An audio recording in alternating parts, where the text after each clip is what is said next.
నా పేరునున్న ఇల్లు అమ్మేశారమ్మా. ఇల్లు అమ్మేసి 16 లక్షలకి వాళ్ళ ముగ్గురికి 3 లక్షలు ఇచ్చానమ్మా. 9 లక్షలు ఆడపిల్లకి 2 లక్షలు ఇచ్చానమ్మా. 3 లక్షలు నా పేరుని బ్యాంక్ వేస్తానని చెప్తే ఆ సంవత్సరం అందరి సంవత్సరంలో నేను తీసుకుంటానమ్మా, నేను లక్షకి 10,000 వడ్డీకి తెస్తున్నాను, నీ డబ్బులు నేను వాడుకుంటాను, నీకు వడ్డీ ఇస్తానమ్మా అన్నాడు. చిన్న కొడుకు. అది నమ్మి ఇచ్చాను. కొద్ది రోజులు ఇచ్చాడండి. అక్కడి నుంచి చంద్రబాబు నాయుడు 2,000 చేసాడు కదండి, అప్పటి నుంచి ఆడ ఇవ్వడం మానేసాడండి. ఇవ్వడం మానేసిన పోనీలే కదా అని ఇంకా అలాగే ఉంటాయి. దీని భర్త చచ్చిపోకేస్తుంది, దీనికి జమీందారులాగా ఉండేదండి, దానికి ఆదాయం లేదండి. కూతురికి ఆదాయం లేదు, దాని దగ్గర ఉన్నాను. దాని పిల్లలకి తిండి లేనప్పుడు నాకేం పెడతాని ఈ పరిస్థితిలో నిలబెడుతున్నానమ్మా. నేను ఇప్పుడు మొన్న వాళ్ళ ఇంటికి వెళ్ళానమ్మా. కోడలేమన్నదో చెప్తే ఆలకించండి. కొడుకు అలా కూర్చున్నాడమ్మా.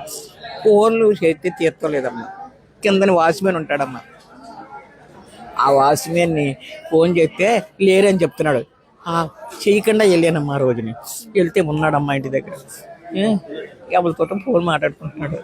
ఫోన్ మాట్లాడుకున్న తర్వాత నన్ను అలా మెక్కుకుంటా అలా వచ్చిస్తే ఇక్కడ వాళ్ళు అందరూ ఏమనుకుంటారు, అలా వచ్చేస్తాం ఏంటి నువ్వు అన్నాడు.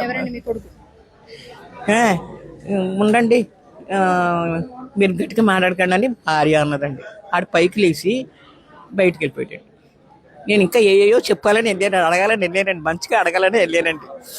అడిగితే చెప్పలేకుండా వెళ్ళిపోయిన వచ్చేదాకా కూర్చుందామంటే నేను డాక్టర్ గారి దగ్గర అపాయింట్మెంట్ పెట్టుకున్నాను. ఆ డాక్టర్ దగ్గరికి నేను వెళ్ళాలా, ఆటోకి ఎగేస్తాను, మీరు వెళ్ళిపోండి అన్నదండి. కార్లు కొని అమ్ముతాడండి. మన ఆదిత్య స్కూల్కి ఇంటర్మీడియట్ కాలేజీకి ఎదుర్కొంటా ఉన్న బిల్డింగ్ అండి అది. ఆ బిల్డింగ్లో ఉంటాడండి. అప్పుడు వెంకటలక్ష్మి చాలా ఇబ్బందిగా ఉంది, బీపీ మాత్రం లేవు కొన్ని అన్నాను. ఫోన్కి ఫోటో తీసి నేను పంపిస్తాను వెళ్ళండి అంత. 2 నెలలు అయ్యింది పంపించలేదు. నా కొడుకు లేచి వెళ్ళిపోయేటప్పుడు ఏమన్నాడో చెప్తాను వాళ్ళకంటే. ఈ మొక్క నాకు చూపించుకున్నాడండి. నా రూపాయల దగ్గర ఉన్నాయండి, నా తమ్మిళ్ళందరికీ ఇచ్చానండి. ఏమీ లేరు, ఆడపిల్ల దగ్గర లేరు, ఏం బాధపడాలండి చెప్పండి. ఇప్పుడు నేను నడలేని పరిస్థితి. ఒక మనిషి పట్టుకుంటేనే నడలేనండి. ఎలా కత్తించుకుని పొడిచి చచ్చిపోలేదు కదండి నేను చెప్పమ్మా.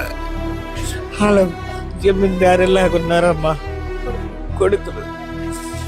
ఎందుకమ్మాలని ఇలా బాధ పెడుతున్నారు. ఎంతకాలం కూడా ఇలాంటి వచ్చి చెప్పుకుంటే అవమానం అని చెప్పుకోలేదు. నేను చాలా కష్టపడి పెంచాను, ఆన్లైన్ తీగులో పెట్టడం అనుకుని ముడుచుకున్నానమ్మా.